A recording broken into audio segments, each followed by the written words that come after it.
Amazing day to all. This is Teacher Dan Rogayan and welcome to another episode of our Let Review session. So magsasagot na naman tayo ng 10 katanungan regarding professional education or Prof Ed as a preparation for your upcoming board exam. So samahan ninyo ako. I hope meron kayong lapis or ballpen at papel sa tabi ninyo para itry nyo rin sagutan ng ating mga tanong before we rationalize it. So, dear future LPTs, I know you will pass the boards. Kailangan lang nating magtiwala, kailangan doblehin ang ating paghahanda at preparasyon para sa ating board examination. So, simulan na natin. For the first question, which of the following expression displays an attitude of mediocrity among teachers? Is it A, kakayanin natin? B, aabutin natin? C, walang uurong? D, talagang ganyan lang. So what do you think is the answer? Alright, so that is letter D. Talagang ganyan lang. Kung papansin niyo yung ating mga alternatives, kakayanin natin, aabutin natin, walang uurong are actually positive statements.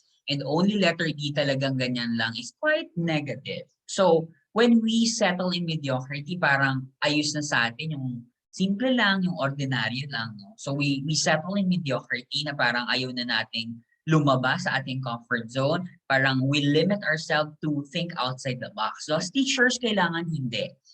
Kung for example, teacher 1 ka for the longest time, do something, no? Like grow professionally, develop yourself professionally, enroll, for example, in advanced degrees or attend seminars and conferences na makakapag-upskill o makakapag-retool ng iyong mga skills, no, as a teacher.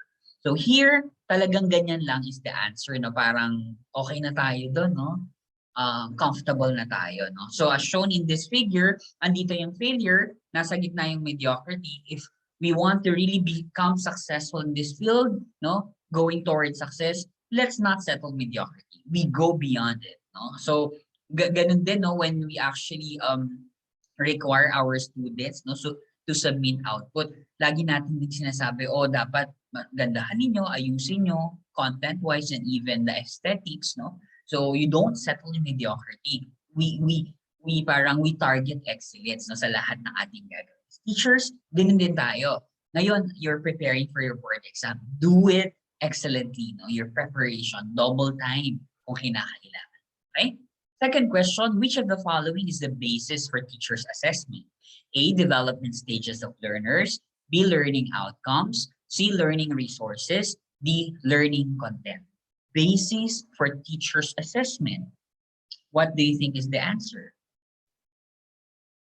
All right, so the answer here is the learning outcomes. Of course, your set learning outcomes or set objectives will become the basis later on for your assessment, no? So ito yung learning outcomes mo, ano yung gusto mong makita at the end of the lesson. So i-assess mo ngayon yun. So you're going to formulate an assessment plan or assessment strategies that would actually measure your learning outcomes. And of course, it also has a connection, of course, sa pagtuturo mo or in the instruction.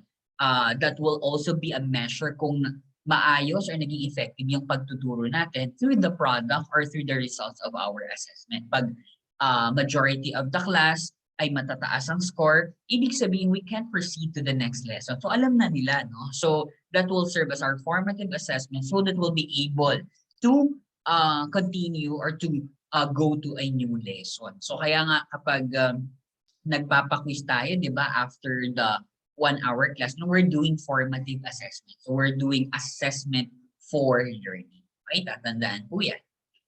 So as you can see here, here are our students. So they have the learning experience, the process. It could be a teaching learning process, no? Through the process of instruction, you can facilitate the content na sinet mo sa iyong learning plan.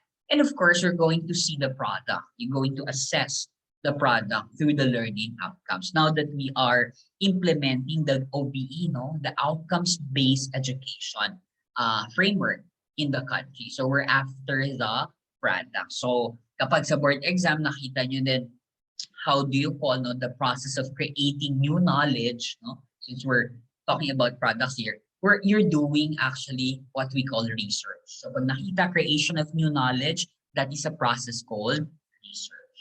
Okay? Now, next question. The title after the name of the person who passed the licensure examination for teachers, blank.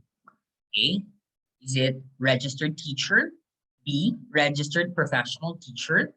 C, licensed professional teacher? D, professional teacher. So what is the title daw? Na idudugtong no, sa pangalan ng tao na makakapasa ng LEPT or licensure examination for teachers. Of course, alam natin yan, LPT, di ba?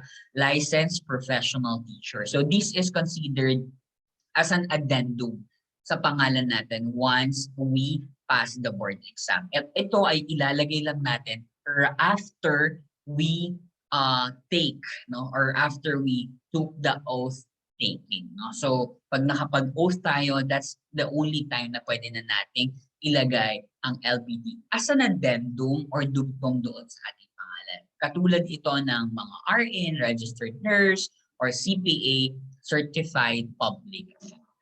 Okay? So that's it, no? So I know that excited na kayong magkaroon din ng LPT PIN na ibibigay sa inyo ng PRC right after oath taking. During pre-pandemic, right after oath taking, or kasama na yan sa program na binibigay. With the virtual oath taking ngayon, due to the pandemic, no, it could either be given to you kasama ng license, no, once you registered, no, after the oath taking ceremony, because one requirement for you to be able to secure your license, no, and get your LPT PIN is that you were able to attend the virtual oath taking. And hopefully, hindi na siya virtual sa mga susunod na. Okay? Next question. Teacher Emma wants her classroom clean and well organized. She assigns one of her students to be the monitor or the one who checks the attendance. What does this illustrate? A, classroom management. B, classroom principal. C, classroom routine. D, classroom activity. So what do you think is the answer? All right. So of course, this is classroom management. So maraming cues, no, context clues na nasa STEM natin.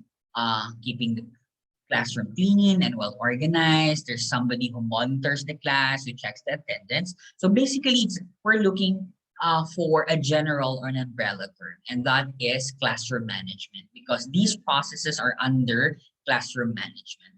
Classroom principal, routine, activity are actually under classroom management. So we're looking about the general term that would describe these processes. And you know very well that in classroom management, it involves strategies for assuring physical and psychological safety. So the structure of the classroom and even the atmospheres of the classroom is being considered.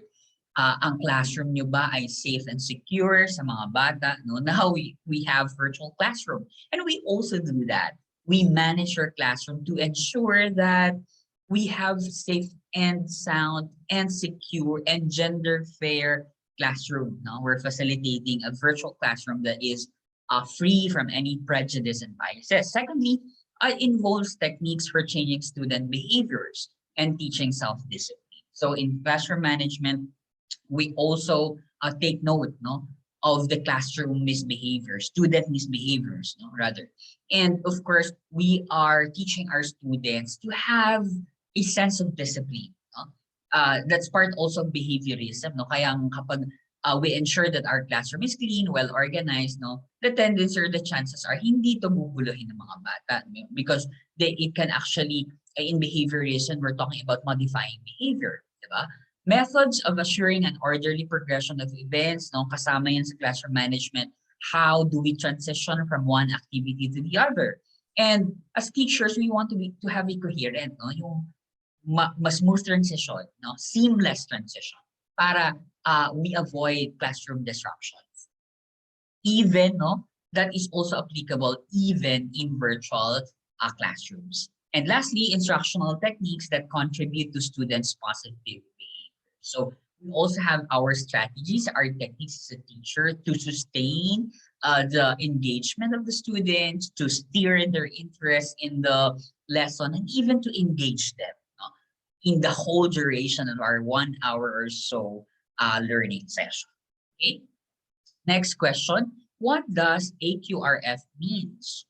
Is it A, ASEAN Qualifications Reference Framework, B, ASEAN Quality Reference Framework, C, ASEAN Qualifications Reference Framework, or letter D, Asian Qualifications Reference Framework? Okay, parang walang pinagkaiba yung C and D, ano? So, technically, pwede na natin silang tanggalin yung C and D, no? So, we choose from A and B. And our answer is ASEAN Qualifications Reference Framework. So, tatandaan nyo yan, no? This has been asked, no? Several times in the board exam. So, ASEAN Qualifications Reference Framework, that is AQRF, no? At ito ay ina-apply sa all countries, no, under or part of the ASEAN region, including the Philippines. And the ASEAN Qualifications Reference Framework is a common reference framework that enables comparisons of education qualifications across participating AMS or ASEAN member states, just like the country, just like our country, the Philippines. So ito yung basihan, no? Ito yung pamantayan na sinusunod ng mga ASEAN countries sa kung ano dapat yung qualifications, okay? Education qualifications ng mga professionals dito. Sa Pilipinas, meron tayong parallel framework dito, sasabihin ko later on. But let's look at the goals, no? The goals of having an AQRF in ASEAN region. Well, the AQRF actually supports recognition of qualifications, so kinikilala, no? Develop qualification frameworks to encourage lifelong learning. Kaya meron tayong CPD, no? Continuing professional development through enrolling in master's or doctorate for our advanced degrees, attending seminars, webinars, conferences, and workshops to upskill, no, our pedagogy and even to improve our craft. Develop approaches to validate non-formal education. So may mga approaches din dyan, no? And promote learner and worker mobility. Okay? It also leads to better understanding of qualification system kasi alam natin kung saan pa tayo, ano pa yung pwede nating maabot. Okay? And promote higher quality qualification system so that there will be a standardized, a common framework na pagbabasehan ng ASEAN's member states para if we, for example, intend to work in Singapore or in Thailand, no? So meron tayong pamantayan na, okay, we are fit in this job. We are fit also to teach, for example, science in this particular country. In the Philippines, gumawa tayo, no, ng parallel framework and we call it the PQF or the Philippine Qualifications Framework. So the PQF has 8 levels. No? So meron tong 8 levels. So tatandaan natin. No? So ganito lang yan. So for example, you are a graduate of a 2-year diploma course or 2-year diploma, 2-year diploma course. So ibig sabihin, you are in the level 5 under the PQF. So level 5 ka under the Philippine Qualifications Framework. Kung graduate ka, for example, ng BS Ed Biological Science, you are under level 6. So graduate, natapos mo yung 4-year degree program, nasa level 6 ka. Uy, ano ng PQF level mo? Level 6 na ako kasi graduate na ako ng BS Ed Biological Science. Kung graduate ka ng Masters, post-baccalaureate, ikaw ay level 7. Okay? Pag graduate ka man ng doctorate or postdoctorate, you are level 8. So ganon, no? So may level. So the higher the level, the higher the qualifications. Kaya kapag, for example, you are to encounter an announcement, no? Like for example, a job opportunity or a job alert, and nakalagay doon, the candidate or the applicant, no, must be PQF level 7. So you know very well na dapat ay master's degree or meron siyang holder siya ng MA or MS degree. So ganun din, meron din sa NC. For example, may NC2 ka, naka-level 2 ka. Pero of course, whichever is the highest, may NC2 ka tapos graduate ka ng baccalaureate, of course, nasa level 6 ka. So these are those who are who have not yet, for example, obtained a certain degree. So usually NCs, usually mga skills ito, mga skill certificate provided by TESTA. And then diploma, mga 2-year degree program na pwedeng maging ladderized, no, that they can continue it to, for example, 4 to 5-year degree program. So again, this is Philippine Qualification Framework. Ito yung parallel natin na pamantayan ng mga education qualifications naman sa Pilipinas. Pag sa ASEAN, we call it ASEAN Qualifications Reference. So may word na reference framework. Okay, next. RA 7836 for licensure examination for teachers is under blank. A, Commission on Higher Education or CHED. B, Civil Service Commission or CSC. C, Board for Professional Teachers or BPT. Or letter D, Professional Regulation Commission or PRC. What do you think is the answer? You know very well that 7836 is the licensure examination for teachers. No, it's the law. It's a law that mandates licensing of teachers prior to teaching in all types of educational institution, and that is under PRC, Professional Regulation Commission. So this is the best answer because this is the umbrella. This is the higher organization or higher agency that is under professionalizing teachers. Ang Board for Professional Teachers kasi is under na din ng PRC, intended for teachers. But of course, PRC is highest, it's the umbrella term. So ito yung pipiliin natin because we're talking about Republica. And it's because batas ito, aning ahensyang tinatanong. Saan naka-under ito? Ito ay under sa PRC. And specifically, merong board tayo doon na tinatawag nating Board for Professional Teachers. Okay? So, kung tatanungin natin, ano ba tawag natin sa head ng PRC or the Professional Regulation Commission? So, we call it chair or chairperson. Okay? So, the current chair, is Chair Teofilo Espelando Jr. He was law clerk, the Supreme Court Justice, Policy Consultant to the Senate President, Technical Assistant to the Chief President, Legal Counsel, Trustee of the Asset Privatization Trust, and Deputy Executive Secretary in the Office of the President. So marami siyang naging job or designation in the government. So that is Chair Pilando Jr. Now for the Board for Professional Teachers, so meron tayong isang chair, isang vice chair, and tatlong members. But the third member as of the moment is vacant.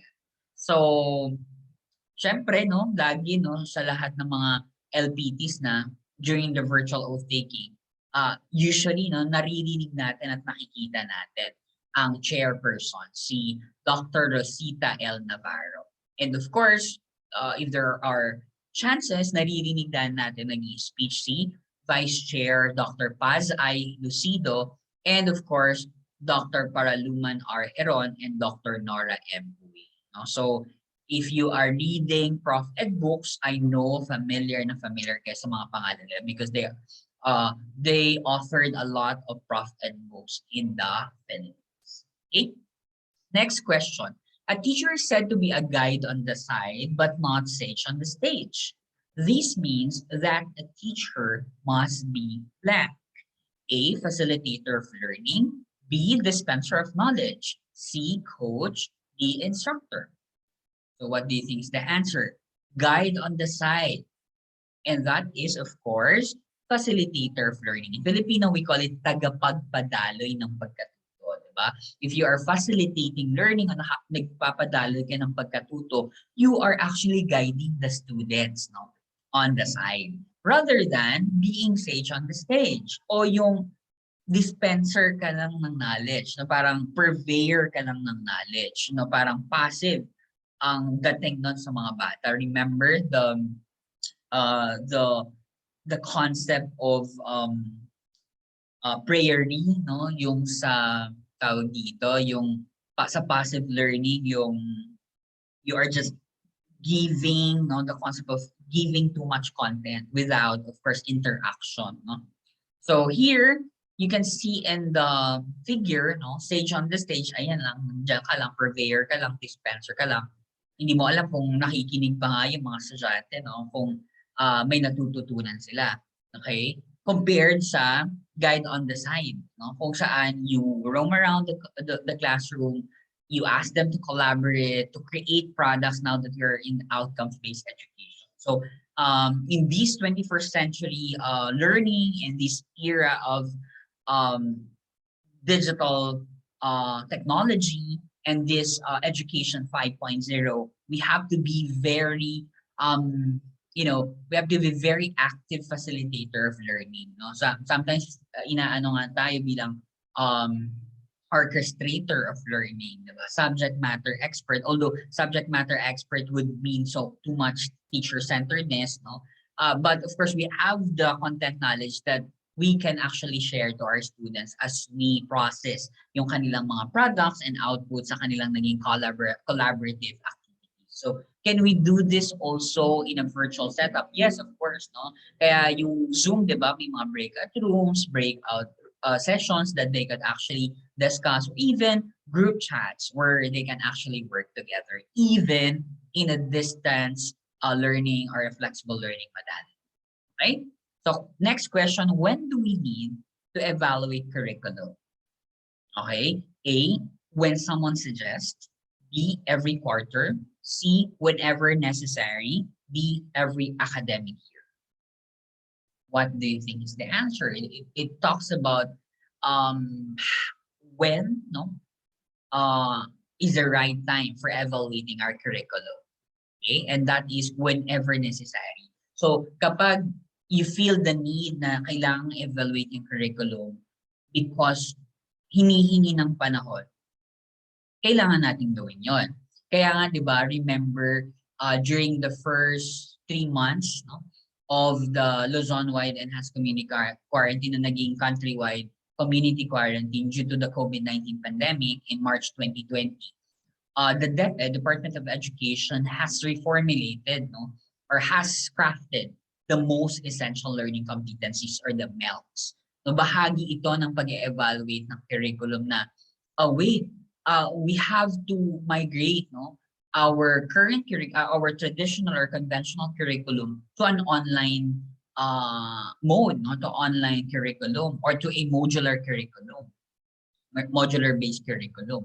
So nagkaroon ng review, nagkaroon ng evaluation. Okay, tanggalin natin yung feeling natin hindi essential, di ba? So nagkaroon, they come up with MELCs, the most essential learning competencies, na yun yung naging basihan sa pagbubuo ng mga modules. Kasi nga naman, independent learning, di ba? More of self-directed learning ngayon, ngayong distance learning. So whenever necessary, yun, hindi naman natin naasahan. But there was an evaluation. No? A portion of it was evaluated. So we're evaluating the curriculum, pero it's more of the content. No? So later, no, after some time, pag nagkaroon na ng full implementation ng K-12, magkakaroon ulit, of course, ng evaluation. And pwede rin naman from time to time, magkakaroon tayo ng pagtingin sa curriculum whenever we feel na kailangan may mga job skill sets na kailangan i-integrate sa ating curriculum. Okay? So that is letter C. So as you can see, no, so before World War II, we have grade 1 to 7, high school is 1 to 4, 4 years, then we go to college. Then in complete transition during the Commonwealth from 1945 to 2015, grade 1 to 6, then 4 years in high school, and then college.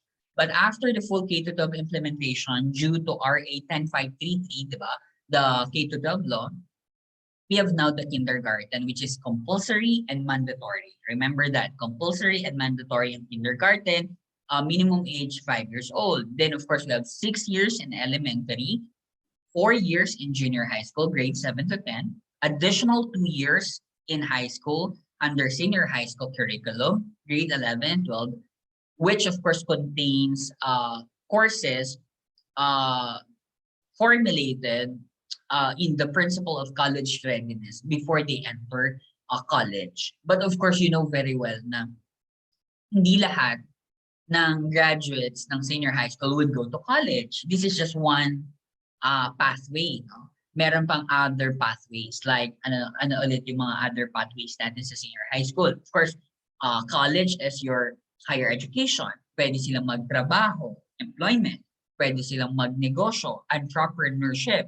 And pwede silang mag-TESDA, middle level skills development. So we have four pathways, no, after 4 exits or pathways after senior high school.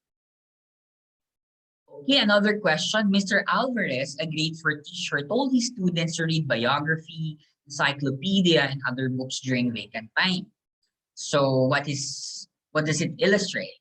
Essentialism, behaviorism, progressivism, or perennialism? Of course, if you are a teacher and you want, okay, magbasa ka nito ng biography, no? Biography, or in Filipino, we call it talambuhay, diba? Ng mga bayani, talambuhay ng mga dakilang Pilipino, na makakakuha ka ng magagandang aral, diba? Encyclopedia, first, these are facts, no? You can read a lot of facts, encyclopedia, and other books. And that is, of course, essentialism. No? So teachers who are essentialists think that the students must satisfy the 3 important processes: reading, writing, and arithmetic. Diba? So the 3 R's, the basic skills, the basic or fundamental skills na kailangan nila matutunan. Okay? Magbasa, magsulat, at magbilang. Okay? Pag behaviorism naman, it has something to do with behavior modification. Kaya nga sa teacher, no, kailangan i-maintain natin yung classroom natin ng malinis, maayos, para pag pumasok yung mga estudyante natin, they tend to be disciplined kasi maayos ang classroom nila eh. Kailangan magbe-behave sila ng mas maayos din. Unlike kapag gulo-gulo yung classroom na yan, magkagulo na rin sila. No? For progressivism, it has something to do with the interests of your students. So you take it in consideration in designing learning tasks. There should be collaboration, there should be group activity, it should be student-centered, and it should be authentic and relevant to them. Perennialism has something to do with what is true years back will remain true today. So parang ito yung mga teachers na kahit ilang taon na nagdaan, ilang dekada na nagdaan, yung mga information, mga facts in the years in the past still are relevant in the present. No? Kaya yung pagtuturo ng history, nandyan yan sa perennialism. Pagtuturo ng humanities, literature, no? Because we learn from these concept, no, that is applicable at present kahit ilang daang taon na ang nakakalipas. Kaya kung mababasa niyo yung ibang mga prof, kahit naninilaw na yung mga index card na hawak nila, they still use it because they believe, no, na still relevant yung mga concept and information na yun. So these are some of educational philosophy na pwede ninyong ma-encounter, no, in your board exam. Okay? Next, what type of education is more focused on learning by doing and experiential learning? Okay, nasabi na natin kanina. A, ancient education. B, traditional education. C, idealist education. D, progressive education. So if we let them learn by doing, we let them collaborate, we let them work in teams, we let them explore, diba? Experiential learning, and of course, that is progressive education. So as a progressivist, we are after what matters most to us is that what the students should learn rather than what the teacher should teach. So, kasi pag what the teacher should teach, parang ito dapat maituro ko in this particular period. Parang ang ginagawa na lang natin, naghahabol na lang tayo para lang maituro lang lahat yon. But of course, we have to also consider what the student should learn. Ano ba yung dapat nilang matutunan? Lalo ngayon sa konteksto ng pandemya. Okay? So we always contextualize that, no? In the situation that our students are in. So that's part of our 3 important processes, right? The contextualization, the localization, and the indigenization. So, of course, this is just a quick overview of the comparison between a traditional and progressive education. So in progressive, we're like a school is part of life. We have more active participants and problem solvers. We act as facilitators and guide on the side. We actually extend our classroom, the community. Okay, the program is determined by goal for graduates. So we set graduate outcomes for that. Knowledge is constructed through experience. We integrate discipline as well. And of course, intelligence is recognized as varied, not only one shot, one discipline. No? So ngayon, intelligence is multi-faceted, di ba? Hindi lang academic. Pag sinabing intelligent, dapat magaling ka sa academic lang. No? It's no longer that way. No? So we can actually say that you're an intelligent in any other aspects, like in music, in sports, and even in particular discipline. So ngayon sa progressivist education, we are being inclusive. We are being inclusive. We always make it to the point na lahat ng skill sets ay pasok doon sa ating philosophy of education. And of course, part of the design of the curriculum. Okay? So I think that's it. So we're done with our 10 questions.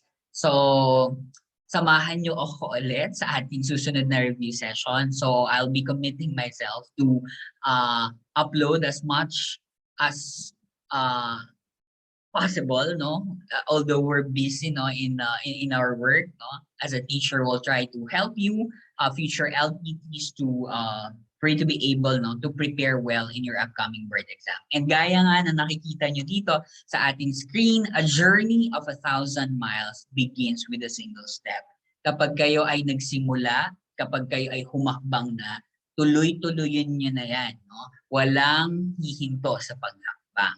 Walang mag-give up, walang susuko. Mahirap man ang preparation, pero dapat kayanin natin because it's only that very moment that you step, no, one step will facilitate you to go further, no, to your journey, no, towards your securing, no, of your license as an LPT, licensed professional teacher. So again, maraming salamat sa inyo, no, sa inyong pag-asama sa akin. If you haven't subscribed yet to my channel, please subscribe na kayo so that you will be notified sa mga susunod pa nating mga review session. So again, maraming salamat. This is Teacher Dan Rogayan. Till our next review session.